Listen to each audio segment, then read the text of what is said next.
안녕하세요. 수박이 엄마예요. 오늘은 특별하게 전세자금 대출을 받을 때 건축물 대장상의 용도에 대해서 얘기를 많이 합니다.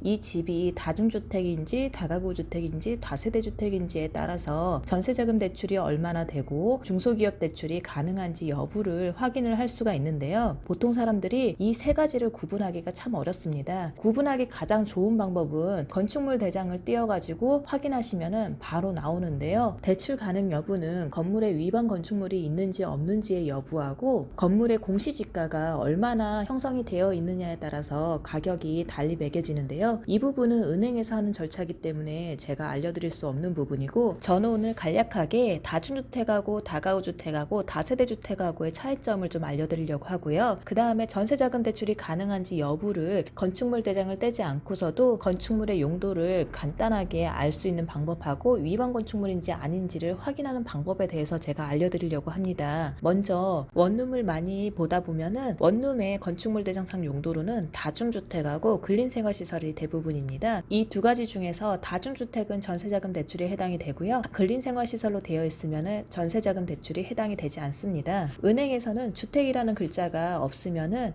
주택으로 보지 않기 때문에 전세자금 대출을 해주지 않고요. 은행에서 필요한 서류에서 보시면은 해당되는 주택이 단독주택, 다가구주택, 다세대주택, 오피스텔만 해당이 된다고 합니다. 여기서는 다중주택이 빠져 있는데 빠져 있어도 다중주택도 전세자금 대출이 해당이 되고요. 대신에 LH, SH, 허구주택은 다중주택일 경우에는 전세자금 대출이 되지 않습니다. 그런 경우에는 연립주택이나 공동주택, 다세대주택만이 SH, LH가 가능합니다. 다중주택도 중소기업청 전세자금 대출이 해당이 되고요. 여기서 가장 중요한 거는 다중주택인데 위반 건축물이 있으면은 중소기업청 전세자금 대출이 해당이 되지 않습니다. 다가구주택이나 다세대주택은 투룸이나 쓰리룸을 봤을 경우에 건축물 대장에서 많이 보는 용어입니다. 다중하고 다가구하고 다세대의 차이를 간략하게 소개를 하면요. 다중하고 다가구주택은 토지하고 건물 통째로 주인이 한 분인 거고요. 다세대주택 같은 경우에는 호실마다 등기부등본이 다 따로 있다고 생각을 하시면 됩니다. 주택의 용도를 확인하는 방법 중에서 건축물 대장을 떼지 않고 확인할 수 있는 가장 빠른 방법입니다. 우선 검색창에 들어가셔가지고 서울 부동산 정보광장 사이트에 들어가시면은 부동산 정보광장이라는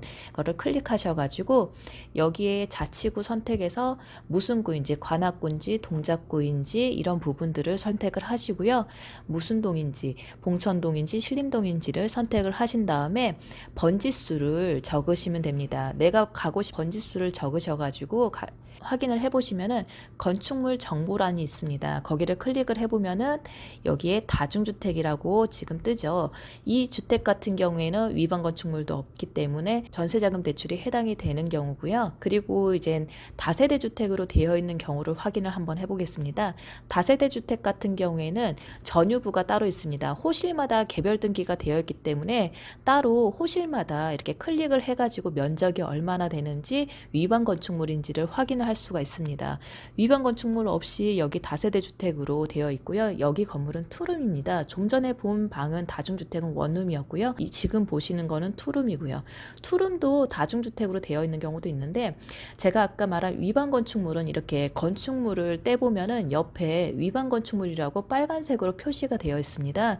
그래서 육안으로 바로 확인이 가능합니다.